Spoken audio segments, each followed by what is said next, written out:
Good morning, everyone. Good morning, Woodside Park. Lovely to see you. Boker Tov, Caroline, Andrea, Clarice, Rachel, and all of those around the world that are joining us for this very special brief edition.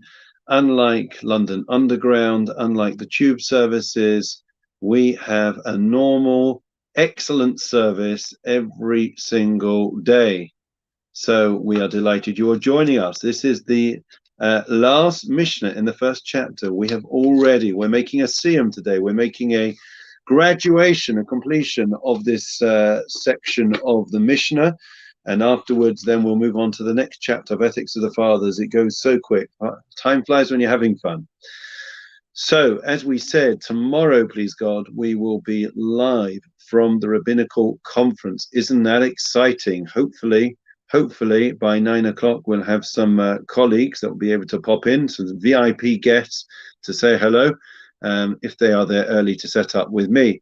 Anyways, the Mishnah says as follows.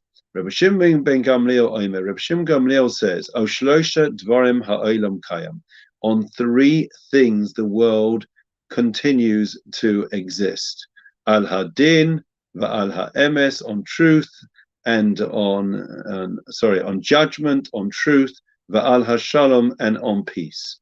So the first thing to say, let me just finish off. Shneema, as the verse says, emes umishpat shalom shiftu b'sharechem, truth and the verdict of peace you shall adjudicate in your gates. Now you may recall that there was a Mishnah earlier that seems to resemble this, and one could be forgiven for believing that in fact this is just a repeat. The very beginning, I believe, we said in the second Mishnah, we said on three things the world stands. Of Shlosh Shimon HaTzadik said three things the world stands: Torah, Avodah, Gemilas Chasodim, the Torah, worship, and acts of kindness. That is the basis. The first Mishnah is when Shimon, the righteous, spoke. He spoke about the creation of the world. And what were the foundations of the creation of the world? That's not what we are dealing with in the 18th and final Mishnah of the first chapter. What we are saying here, friends, is how does the world continue to exist? In other words, what is the essence of an orderly world, of living in the world the way God had intended it? Well, there are three essential components. First is that there has to be din. There has to be justice. There has to be justice. If you have anarchy, if you have chaos, then you can't run a society. I remember, and you'll correct me if I'm wrong, but several years ago there was I think it was in Oklahoma.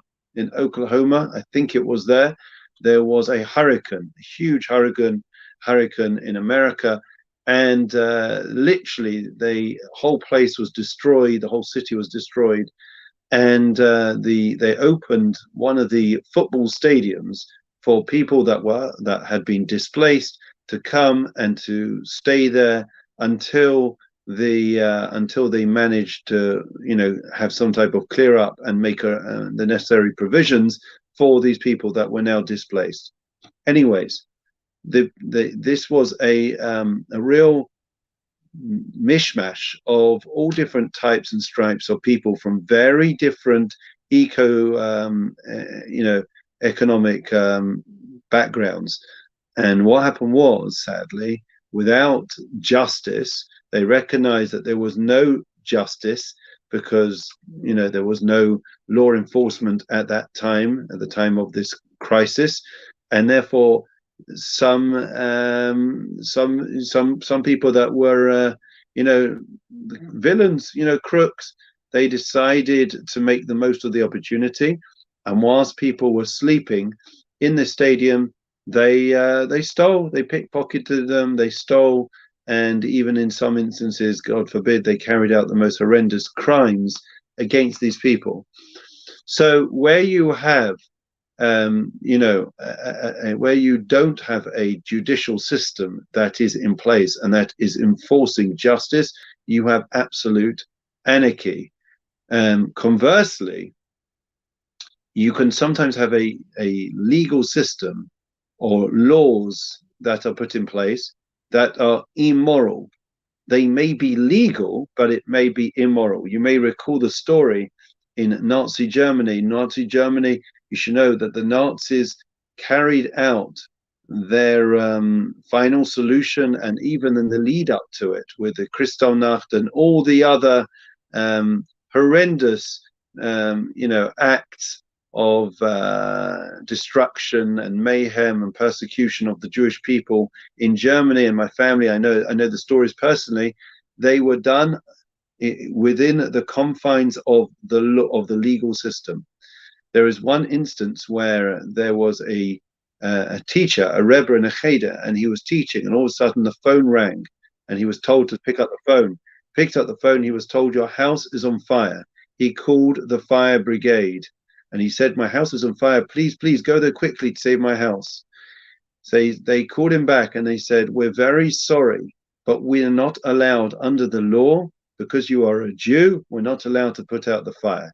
If," they said, "the fire spreads to your non-Jewish neighbors, then we would be forced to interfere and to involve ourselves and to safeguard the interests of your non-Jewish neighbors. But for you, we can't do anything. That's the law." So you can have a legal system, that is completely crooked and corrupt. But the idea is that hopefully, with the right principles, we should have a legal system that is moral, ethical, and upstanding. The second principle that you need for an ongoing just society to live in the world the way it was intended was emes, was truth. Yeah, emes, the letters for the word truth. Aleph, Mem, Taf, span the Aleph base. Aleph is the first, Taf is the last, and Mem, which is the middle letter of the word for truth, that is the middle letter. In other words, what the word emes is stating is that the world was created with the Aleph base. It spans everything. Truth is something which is all pervasive, or it should be. And if we don't have truth, then we're living a life of falsehood, of lies, of everything, fake news. The world that we live in now.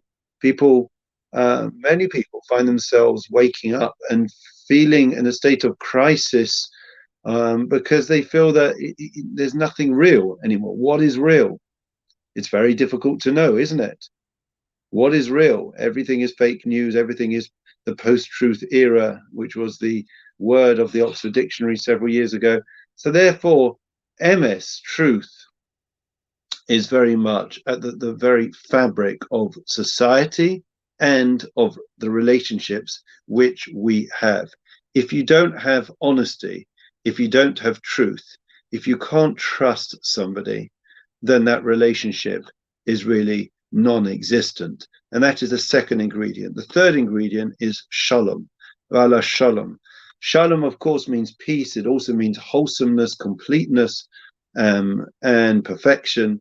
And, if you have either a society which is in a state of disunity and arguing constantly, then you can't really achieve anything.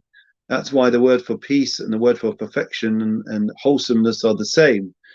And arguably, there is, in Israel, this is one of the, I guess, the Achilles heel, which holds the country back. However great the achievements and accomplishments are, there's always this dark cloud that overshadows so much of Israel's successes, and that is that there isn't this unity, that there is disharmony, that there is this constant tension between the right and the left, between the religious and the irreligious, Sephardi, Ashkenazi, immigrant, non-immigrant.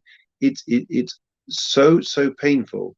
And as much as we have to have security, and there is a threat externally, I always say the greatest threat to our security and to our well-being is not from what's outside, but it's from the inside. And it's the same in our lives. We have to worry more about what's going on in our homes and in our close relationships before we start worrying about what's going on further afield. It's always easy to point a finger, and it's easier for Israel in a way to go to the rescue and to send as they do wonderful packages and teams, medical teams that are that land in countries that are in that require assistance at times of crisis and tragedy, and it's wonderful. But the greatest tragedy and catastrophe is what's facing our nation, and the need for unity has never been greater. So that is the third ingredient, the shalom. Shalom, wholesomeness, peace, is something that we ask for, we pray for in our daily lives. And there's that wonderful story, isn't there, about I think Rabbi Sol Salanta told it, about a man that came to him, and first he tried to change the world. He realized he couldn't change the world, so he says, you know what, I'm going to try and change my town. Then he tried to change his town. He realized he couldn't succeed, so he says, you know what, I'm going to try and change my neighborhood. He tried to change his neighborhood. He didn't succeed, and he says, you know what, I'm going to try and change my family. And after that, when he didn't succeed in changing his family, he realized he would try to change himself. Change, shalom, emes, and din. These three ingredients, which are integral to the world and to our nation, to our people, start with us. And therefore, if we are able to live with these principles as an integral part of who we are, then that will spread, please God, to our families, to our friends, to our neighborhood, to our country, and then to the world at large. Wishing everyone well. Keep safe, keep well. Have a great day. We'll see you.